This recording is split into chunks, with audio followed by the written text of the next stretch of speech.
Alpha men love vengeance title కి hero characterisation కి అసలు సంబంధమే లేదు. లెజెండ్ సర్వనన్ కి ఈ మూవీ హీరో సుట్టమవుతాడేమో లేక ఇన్స్పిరేషన్ తీసుకున్నారో తెలియదు, కానీ ఒక బ్లాంక్ ఫేస్ తో మూవీ మొత్తం యాక్ట్ చేశారు.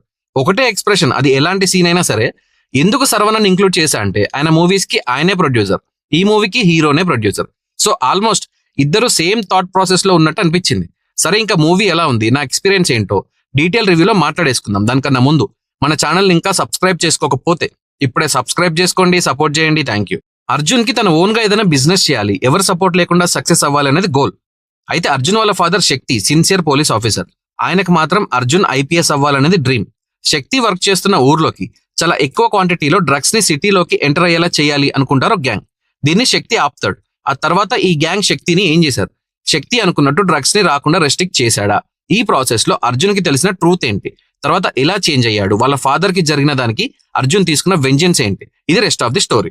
లిటరల్ గా మార్నింగ్ స్టార్ట్ చేస్తే ఈవినింగ్ కంప్లీట్ అయింది మూవీ చూడడం. బికాస్ రన్ టైమ్ ఏమో 2.5 hours ఉంది. ఆయనేమో ఎక్స్ప్రెషన్స్ మార్చట్లా.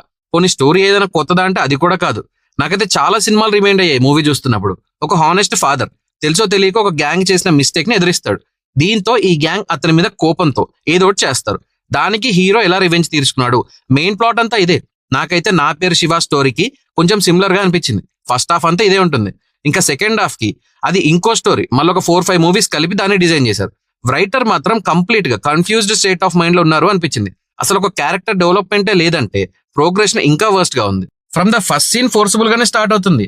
అసలు ఆల్ఫా టైప్ అంటే ఏంటి, కొంచెం అగ్రెసివ్ గా, డిమాండింగ్ గా, ప్రతి సిచ్యువేషన్ మీద కమాండ్ చేసేలా, కంట్రోల్ చేసేలా ఉంటాడు.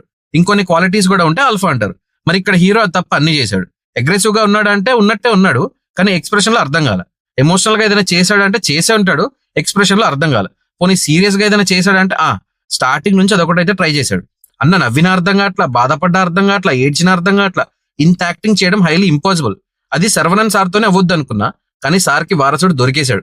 కాకపోతే సార్ సినిమాలో ప్రొడక్షన్ వాల్యూస్ హై ఉంటాయి. అంటే లొకేషన్స్ కానీ, కాస్టింగ్ కానీ, క్రూ కానీ టాప్ యాక్టర్స్ ని హైర్ చేసుకుంటారు.